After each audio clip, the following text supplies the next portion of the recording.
All right, thank you all for coming today for this celebration of Giles County Public Library's 80th year. The library started in January of 1941. We couldn't really do that in January, so we have a beautiful day to do it now. We have 4 or 5 people that are going to tell some stories about whatever they want to tell, and I have Teresa Burns. Teresa has done some research as our program coordinator, has done some research on the librarians over the years here at the library. So she's got some information, and y'all may have some things to fill in because we were iffy on some dates. But she's going to do that real quick, and then we'll move on.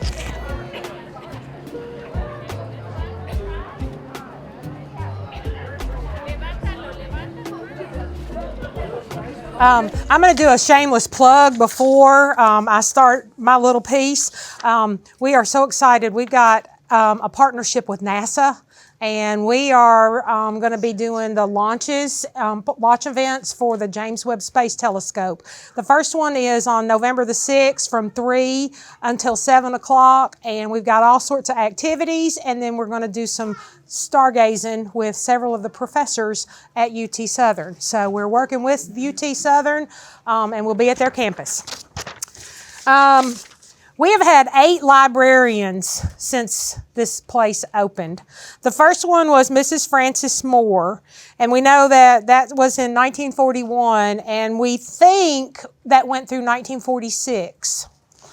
The second one was a Mrs. Thomas Birdsong, and as we were digging through the records, there was an article that talked about librarian directors not making a whole lot of money, and this was a short-lived position with this lady here. So we're not real sure, 46, 45, so we're not real sure, but we kind of figure she's the one that they were talking about that wasn't making enough money and moved on. The third one was Mrs. Malone Long Sr., and I contacted Beverly Johnson because I knew Mary Wade, that was her family, and I talked with Melinda Miller in that family who lived with them in the early 40s, and Mrs. Long was the librarian from 1947 to 1970. Then the next one was Mrs. Edith Gilbert Sims Stone, and this was 1970, and we're not really sure when she left. So this is where I'm hoping some of y'all in the audience can fill in. So 1970, Mrs. Stone was the librarian. And then sometime in the late 70s, probably late 70s, Mr. Maxwell McMasters Jr. was the librarian. I talked to Jane Chartereau and her sister, and they could not remember when he started, but he had retired from a full-time career when he took the library director job. So if any of y'all have any ideas on that, the only thing they really remembered was that he smoked cigars in here and sometime it really smelled bad. We know he left in 1983 because that's when Mrs. Alice Trimble was here. And she was here from 1983 to 2007 and oversaw the major renovation during that time. Anna Hudson was a librarian from 2007 to 2012. And Cindy Nesbitt has been the librarian since 2012 and has also seen quite a bunch of changes in this library environment. So those are the 8. And if you talk to your people and friends and can remember some dates, we would love to get some set for that history for going forward. Thank you, Teresa. And I failed to mention, these signs here are quotes from Mr. Craig, that they're both from his 80th birthday from June 15th, 1948. These were researched by Joyce Wood, a former board member here, when there was an event called Juleps in June. It was a fundraiser. That was before my time. here, but we have several of these, and I thought these two were very fitting for a day like today. So just make sure you read those, and I know that we're going to be talking about Mr. Craig a little bit more, so I won't go into anything else. But our next speaker is Sam T. Collins.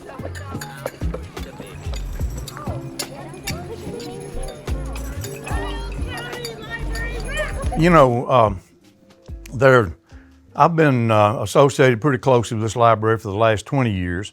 George Neiman got me involved with the Historical Society, and he for some reason thought that I might do a pretty good job with it. But he always wanted to stress how important the library was to the Historical Society. And it is. You can't imagine the togetherness we have and what has to take place between the library and the Historical Society. But, you know, you don't know how blessed you are to have the director you've got and the staff that you've got right here, right now. I'm telling you, they are really a remarkable group of people. They do a whole lot and don't have a whole lot to do with, but they do a tremendous job. I think this is about the third time that I've done what we're doing right now, the tale telling. The first time was down at Elkton. Oh, and incidentally, almost everybody believes that when you see me, the next thing I'm going to do is tell you something about Milky Way Farms, but I'm not going to today. You don't have to worry about that. I've already worn that out. I've had my 10 minutes of fame with that, and that's it. But we did it down at Elkton and at the church, at Baptist Church, I believe is where it was, and we've also done it at that time Martin College and at the gazebo out there on the campus. But today we're supposed to just tell a tale, you know, some kind of a tale. Well, here's my tale. I'm gonna tell my tale. Y'all are sitting on y'all's, right? But this is a true tale now. It's actually true. I'm not making it up as I go along.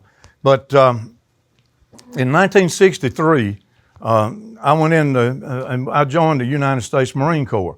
I told people that USMC stood for the University of Science, Medicine, and Culture when they wanted to know what I was doing. And what you learned how to do in there was kill people. But anyway, I stayed in the Marines for 4 years, and I got out and I came back. And my grandfather, Sam Collins, I'm the third. This is the first I'm talking about now, Sam Collins Sr. All of our people from Campbellsville. And the senior Sam Collins, I'd go see him because my father always told me that, he said, he was born in 1884.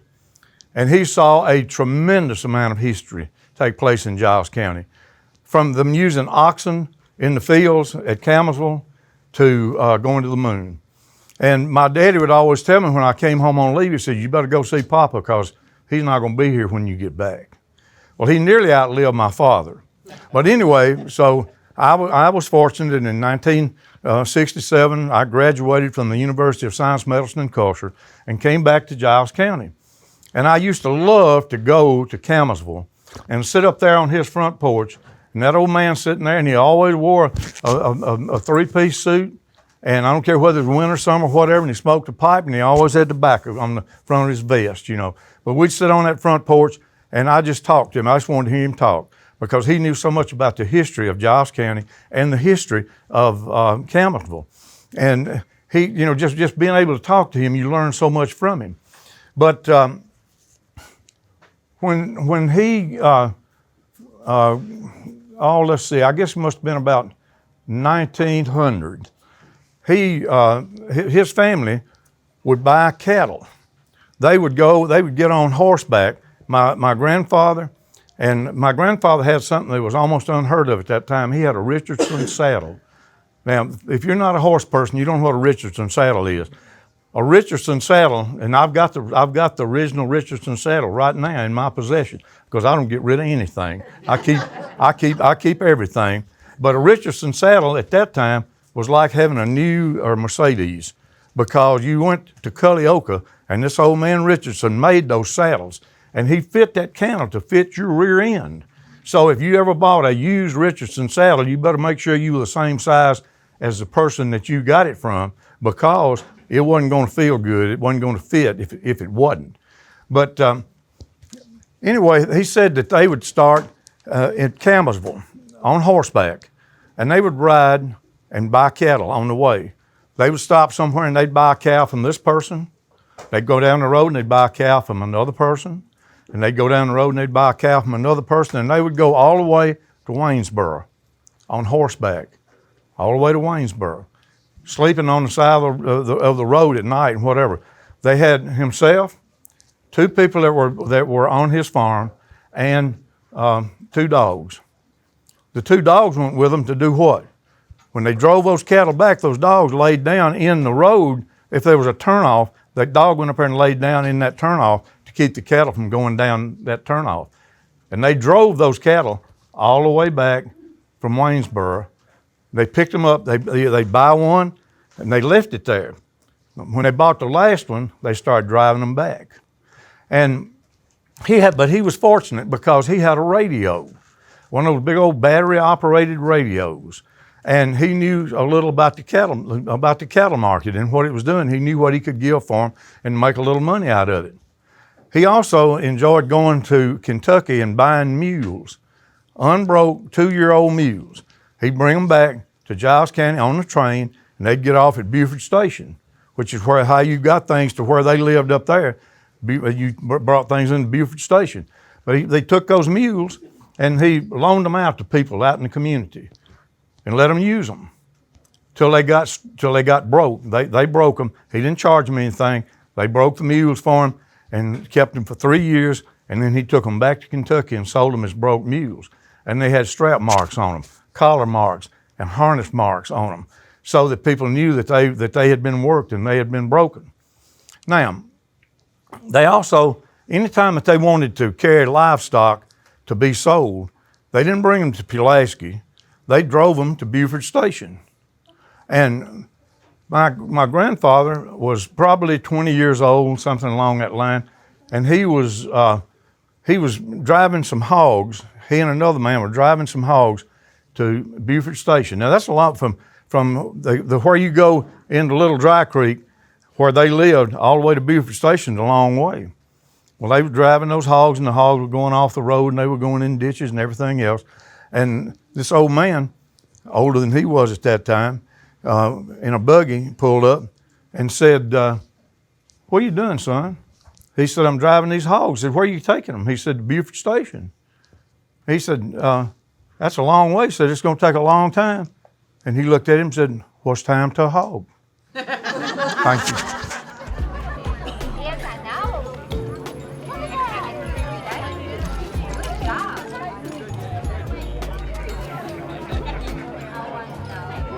They say, "Howdy." I'm just so proud to be here. Because she talked me into it, you know. But as she was up here reading the names of the various ones that served here, one name I remember well, and I've been in and out ever since, and that was Mr. McMasters. I was hipping out then, doing odds and ends, and then he ended up letting me go home with him and cut his yard. And if you ever been out there, he had a huge yard. But anyway, I went and I did that too. So that really got me into the yard mowing business, which has been fairly good thing to do. But one of the things I want to make mention of, I grew up in the Bryson area. And I was born in an old 3-room shack, and they're still there. And the Gardners owned that particular place, and at that time, we had some permanent people in the area. So I told people all the time, I said, well, one of these days I'll be an elected official. They said, well, what make you think that? I said, 50 years ago, the Browns was born in the same area. I said, somebody's got to follow in their footsteps. I didn't know it was no different then, you know. And so, but anyway, I rose to the point of getting to be vice mayor of the city of Pulaski, something I'm proud of. And, you know, you'd be surprising. You go outside of the city limit and you find people say, you was the mayor? I said, no, I was the vice mayor. I said, I was the only time I was mayor when the mayor didn't show up. So then I was the mayor that night. But anyway, it was far-reaching. And I'm one of the first to say it made a difference in the city of Pulaski and Giles County. Another thing that I'd like to make mention of, my dad, his name was Mitchell and I'm Mitchell Jr. My dad lived to be fairly old. I thought he was real old, but after I got 82, he wasn't old at all. So, but anyway, he believed in ghosts. And he would say, okay, he said, now on a good rainy night, slow drizzle, you go out and I promise you, you'll see, we had a great uncle named Uncle Jim. He said, you see Uncle Jim out there just moseying around. And of course, every so often the dog would go to barking. His daddy, what is he barking at? Oh, nobody but Uncle Jim going across the yard. So I think they told us that to keep us from getting too far out of the reach of their walking cane, you might say. They made sure we done what we were supposed to do. So with that, I've had 3 sisters and 6 brothers. So it was a pretty big family of us, and you know, we were blessed to be able to, all of them so far passed on but me and my sister. I got a sister still living in Bethesda. So we just thank the librarian for twisting my arm and making me show up. So I'll be around as long as I can help them out here. So you can count on me to help. Thank you.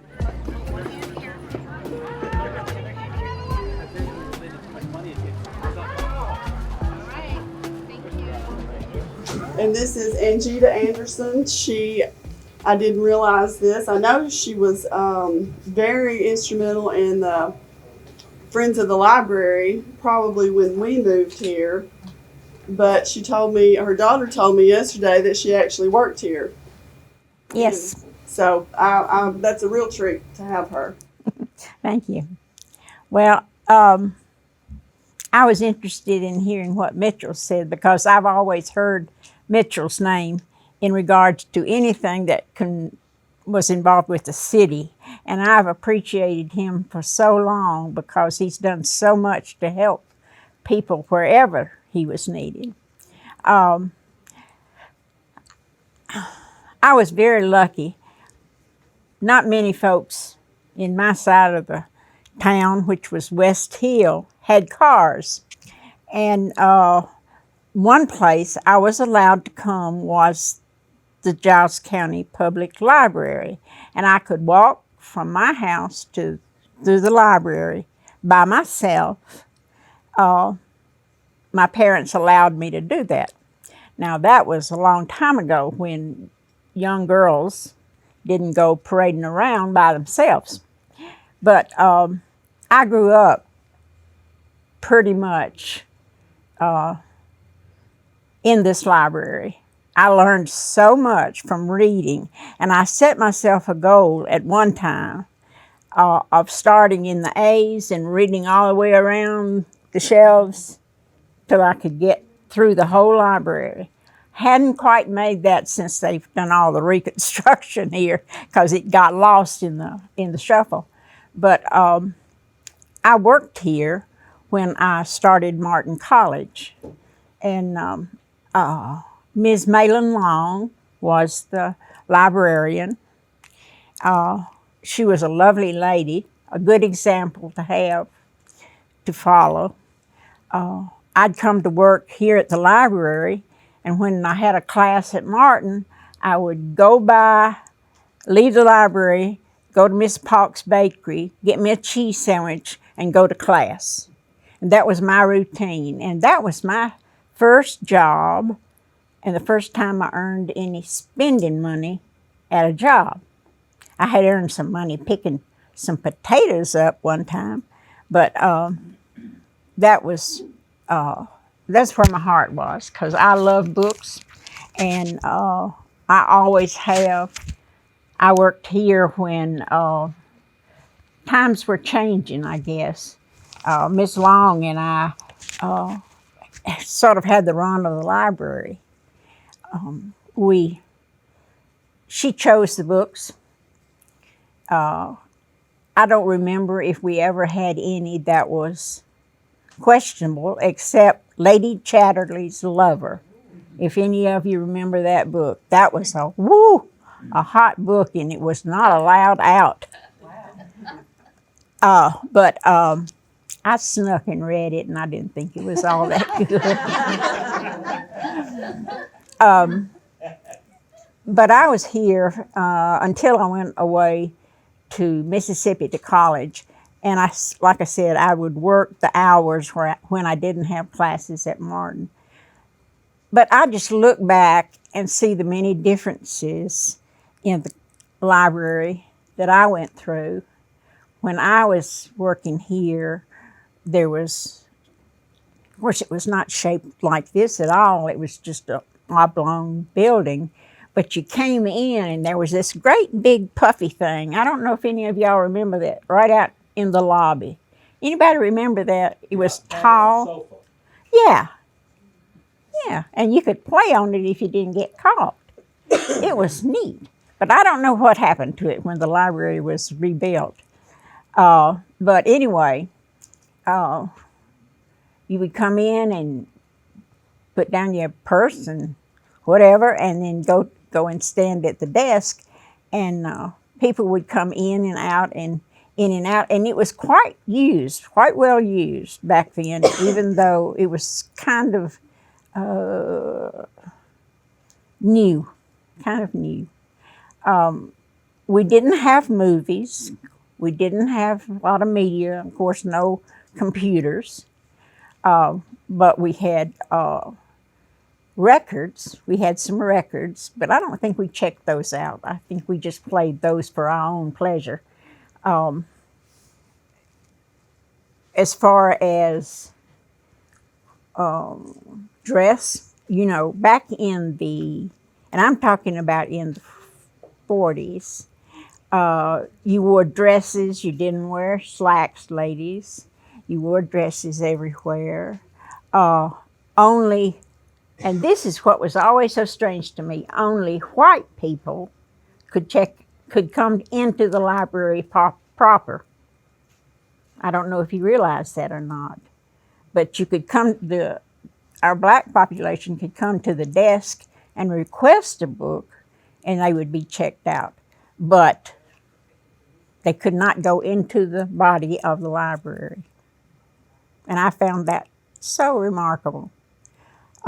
We had a gentleman who was a regular customer. We had a couch in the big reading room, and he kept a bottle of something in that couch. And he would come every day, sit down on his couch, I guess he thought it was his, and enjoy his little drink and read the paper. So that was my first contact with alcohol. And it wasn't a very good example of any of it. But like I said, we were very relaxed in our rules and regulations. Ms. Long wasn't a trained librarian, and I certainly wasn't. We were just both avid readers, so we got to do that. We were fortunate enough to have that position and to be able to work in the library. We didn't have celebrations like this. We didn't have any of the big fundraisers I know that have gone on here. But it was something that the average man could really enjoy, and I hope stirred some people to become readers as they got older. We had a children's section, even though it was small, and Miss Catherine Yancey, I don't know if any of y'all remember her, she had a kindergarten class in the library, the first kindergarten class, and it met here in the library. And that was, that was an A+ as far as education was concerned. I'm trying to think of anything else that was outstanding. The fact that that was my first job was a great treat for me because I could get all the books I wanted to read and take them home and read them. And we checked out, of course, books. We did not check out anything else but books as best I can remember. We didn't check out magazines or anything like that. But this was a very quiet, laid-back time in the library and in the world, I guess, in general. I was about 15 when I was working here, and was a joy. Always enjoyed working. And when I got older, I enjoyed supporting the library through the Friends of the Library. And I hope we made a dent in some of the things that came about through the library. I'm so impressed. I was so impressed with having a library where I could walk to it, that now in my own home, which is about 10, 12 miles south, I have a room that is nothing but books, so I can have my own library. But I still use this library to get the newest reads. And I hope you will too. I hope you enjoy what you have and the advantage that you have with this library in our community, because it means and can mean a lot to all of you. It's quite an advantage. Thank you.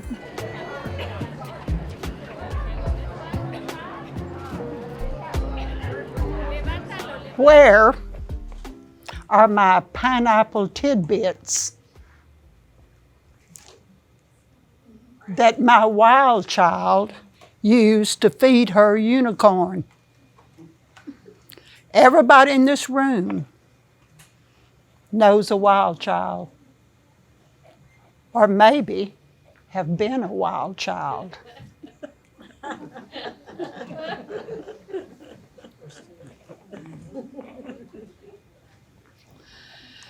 When your 5-year-old great-granddaughter rather, comes up to you and says, "Let's play cowgirls." Now, she's not a boy. "Let's play cowgirls."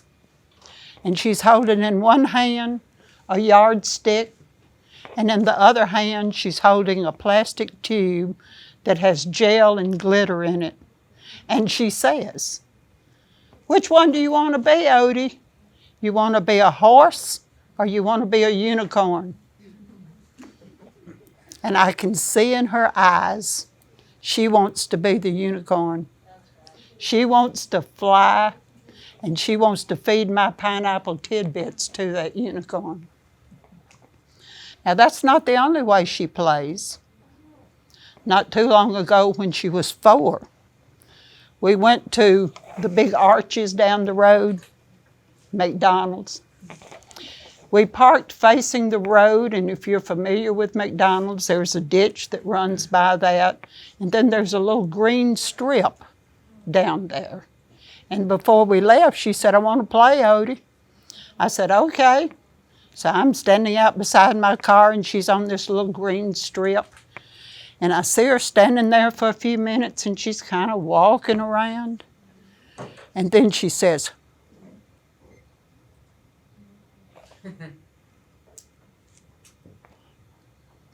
and then she goes. And with that, she takes off and runs down to the edge of the strip. She stands there for a minute, and she goes. And she goes. And she goes back again to the other edge of the strip. Well, by this time, I'm fascinated. I'm trying to figure out, what is she doing? It turns out she's playing with her 3 friends. And she's named those 3 friends. And they're having a little race down through there. So she has imaginary friends. At least 2/3 of the U.S. population of children have imaginary friends. It doesn't just stay with children. It goes on. When I was in middle school, we didn't have all the technology we have today. So when I was about 12 years old, I had a favorite doll. And my favorite doll was Raggedy Ann. I loved Raggedy Ann. Raggedy Ann was a little cloth stuffed doll that had red yarn for hair. I really loved a Raggedy Ann. And I had a younger brother. And as an adult, I really loved my younger brother. Not so much when he was a kid. So when I was in middle school, I lived not too far from the school, and I could walk. Times were different then. You could walk from school to your home. It was a little chilly that day. So I'm walking home, and I'm anticipating the fire at my mother's house. Now, we had a coal grate, burned coal. We had a coal grate that kept the living room warm. I'm anticipating that warm fire. So I'm hustling on home, and I come to the front door, and I open the front door, and I step in. We had a little foyer where you put your coat. You turn to your right, and you walked into my mother's living room, where that coal grate was going to have that warm fire. To my horror, when I walked into that living room, in that coal grate was an arm hanging out and a leg hanging out, and nothing else. I screamed my brother's name. C.H. C.H. comes in there, but this time I'm crying and I'm screaming and I am so mad because that's all that's left of my Raggedy Ann. Said, "What did you do with my doll? What'd you do with Raggedy Ann?" He said, "We were playing cowboys and we burned her at the stake."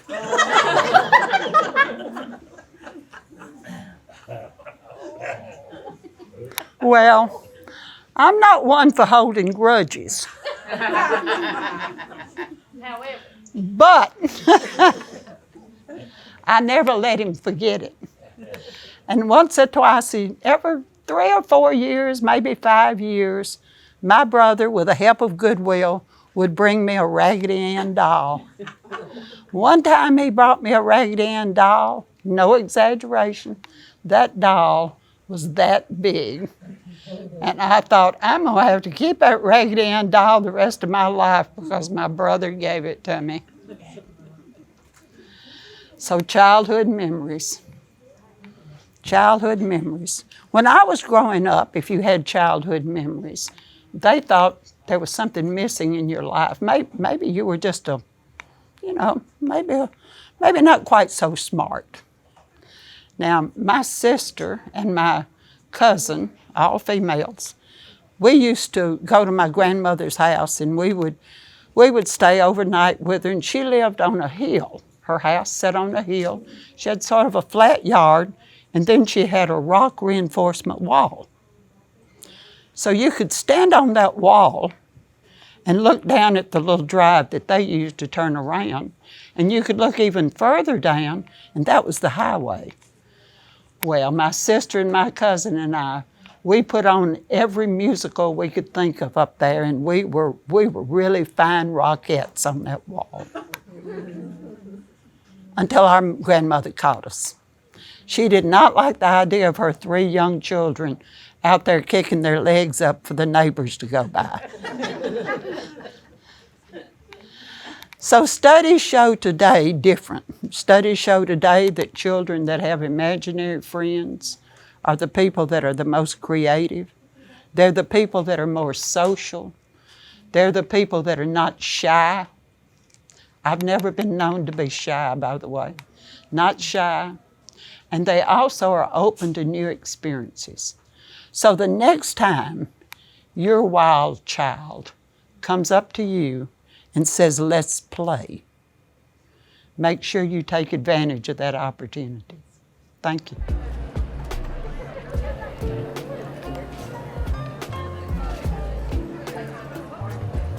DeWitt Booth is our speaker, and I'm just trying to make sure I got everybody else in, DeWitt.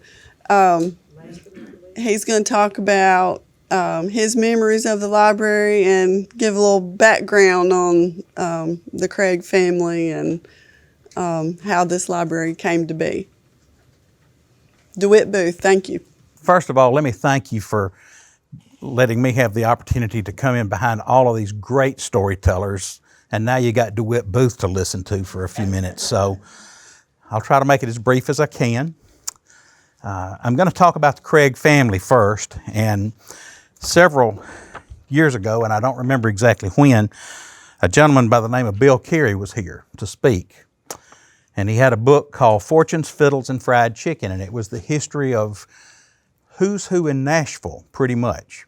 And it talks about the Craig family and the Burton family, the Sudicum family, all of these folks. You don't really care about any of them but the Craig family. That's who we're going to concentrate on today.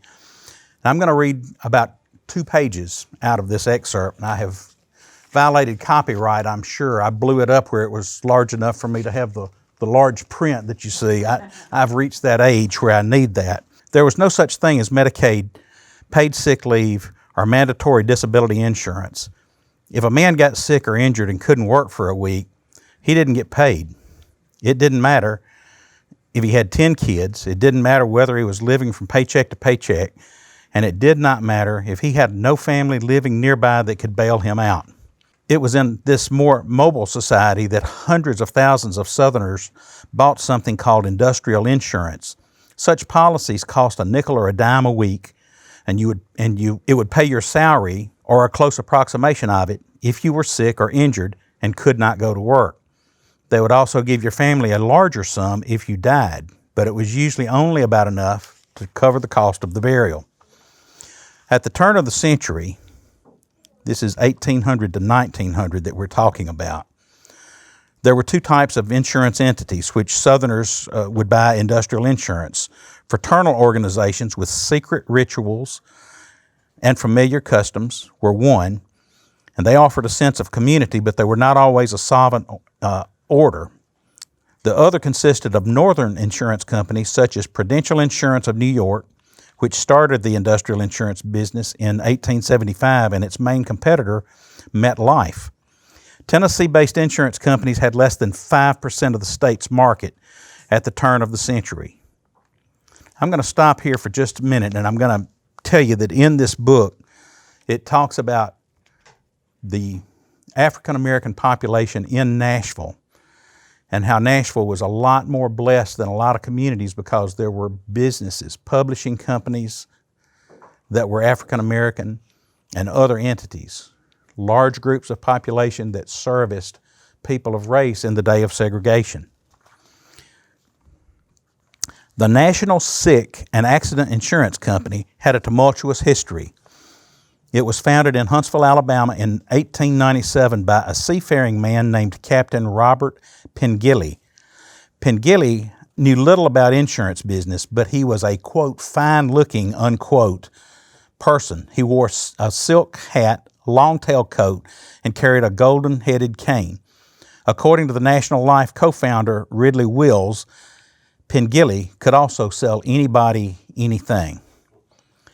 National Sick and Accident was organized as a fraternal order in all likelihood because Pengilly was hoping to avoid to pay taxes on it. About a year after it was founded, Pengilly moved the business from Huntsville to Chattanooga because of disputes with his business partners.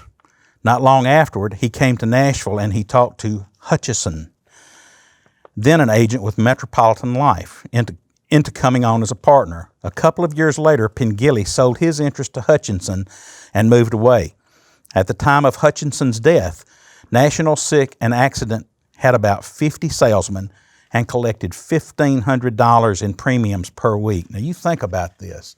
$1,500 a week in nickels and dimes is a lot of policies to sell on a debit route. It was licensed to operate in Tennessee, Alabama, and Kentucky. National Sick and Accident's customers had one thing in common. They were all black. Since National Sick left few records, one can only speculate as to why this was the case. Most likely, African Americans were a market that Metropolitan Life and Prudential just ignored. In any case, It's easy to understand why, after failing in Huntsville and Chattanooga, Hutchinson's company did so well in Nashville, a stable community which is absolutely necessary for insurance sales. With black colleagues and black publishing industry, Nashville had what was by standards of the day an affluent African American community. Hutchinson's widow, who had 5 children, decided to sell her husband's business. National Sick and Accident did not exactly have a stable past, and it sold insurance to customers that many white businessmen looked down upon. No one knew this better than Cornelius Abernathy Craig, also known as C.A. Craig, the Deputy Insurance Commissioner for the state of Tennessee. After all, Craig had ordered National Sick and Accident to reorganize itself as an association and pay taxes in 1901. But he knew an opportunity when he saw one. At the time National Sick and Accident went on the auction block, C.A. Craig was less well known than his older brother, Edward Burr Craig. Remember, Assistant Secretary of Insurance, Commissioner of Insurance. His older brother, Edward Burr, E.B., had recently resigned as the state treasurer to accept a job with the Virginia Iron, Coal, and Coke Company in Bristol. As C.A. considered quitting his job to buy an insurance company, he went to Bristol to talk his brother into joining him. E.B. told his brother it sounded like a good opportunity, but he wasn't interested in switching jobs. But a man named Ridley Wills, who worked for E.B. at the state and in Bristol, told C.A. Craig that he not only would invest, but would also work for the company. Wills had an exceptional aptitude for mathematics, something Craig knew would come in handy in the insurance business. Back in Nashville, Craig was able to get 2 more people on board, an insurance agent named C.J. Hebert and a lawyer named Thomas Tyne. I've seen Tyne Boulevard all of my life. I never knew who it was named after, but I think this is the guy.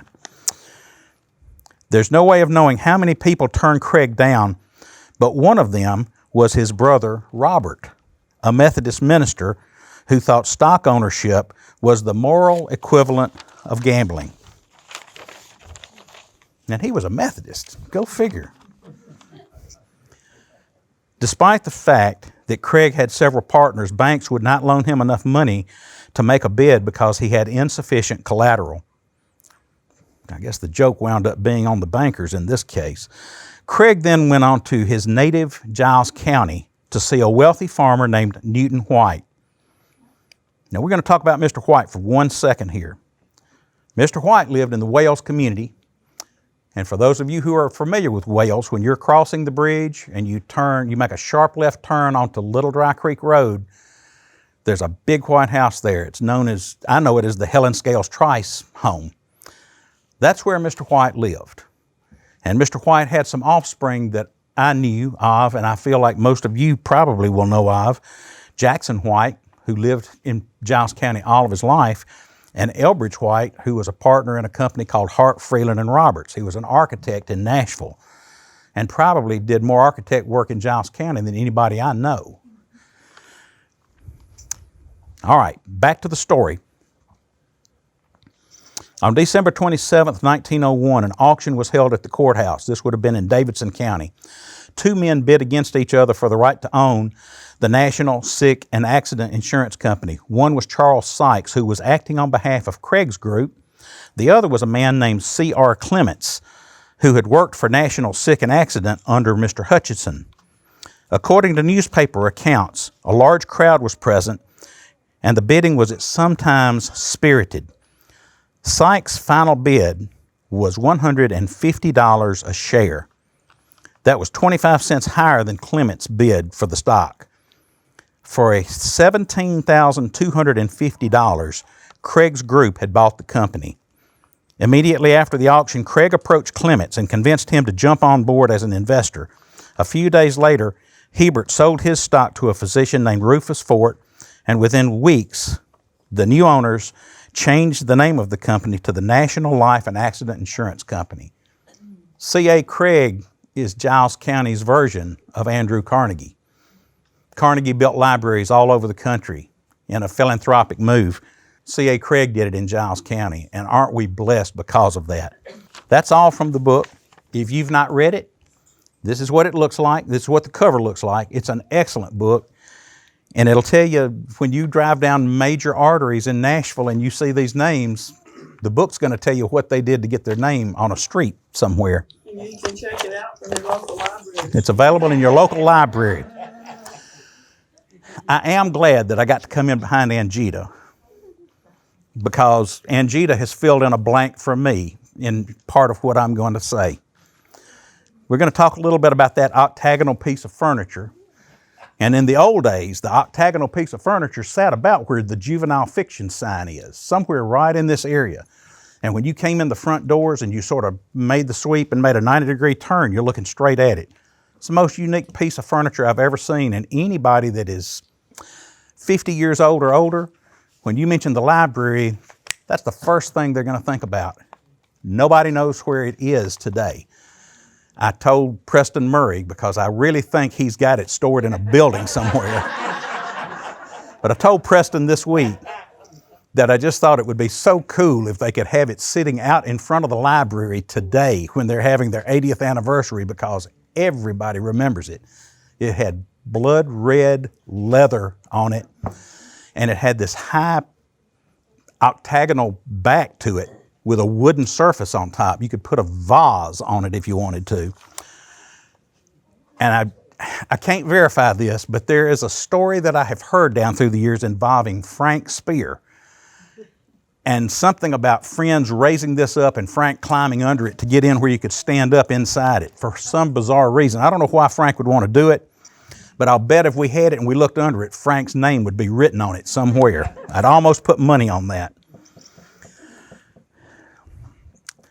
The reason I wanted to look at this was several years ago I was a member of the Kiwanis Club, and Alice Trimble was the librarian here. The Kiwanis Club didn't have a lot of money, but they had manpower. Alice had wound up with some magazine display racks. I don't think these are the ones, but they are very similar. They're sloped out, and she needed help getting them put together. So although we didn't have money, we had the manpower to come in and put these things together. So we assembled over 2 or 3 nights, I think a total of 3 sets, 3 double sets, 6 sets of bookshelves or shelves for magazines. We also, Alice wanted to keep the library open late at night, 1 night a week. And she did not want her librarians and assistants to be alone and get accosted or have trouble or whatever. So the Kiwanis Club agreed to have a person, we had a schedule, and one person would sit here at night with the library employee between 5 and I think 8 o'clock at night on Tuesday nights to give you time to get here after your normal working hours. You always look forward to a trip to the library. When I was growing up, we had books, newspapers, and magazines, and I remember the albums, but I don't remember hearing them, and I never knew you could check them out. So, but I do remember them being here. And now, I don't hardly ever go to the library, but I probably check out more books as an adult than I ever did. I have an app on my phone. I tap into it. I'm not big on reading books, but I'm big on listening to books. I'm big on audio and visual. You look around now, we had a children's room which was right up against the front of this building. Now we have a children's room and a young adults room. We've got magazines. We've got the Historical Society. We've got movies, audio books, television shows. We've got computers. I want to tell you a story about the computers here too. Several years ago, I sit on a committee, and I have just retired from this committee actually, that does advancement on Eagle Scout projects.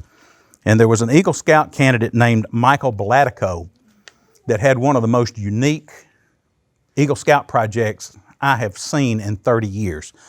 Michael Balatico had a skill set that most of us don't have. He played the violin. So Michael has a concert at Giles Heritage Theater one night to possibly help buy a computer for the library. And it was quite a social event. Everybody who was anybody was there that night, and Michael raised enough money, I think, for 5 computers to be bought by the end of the night.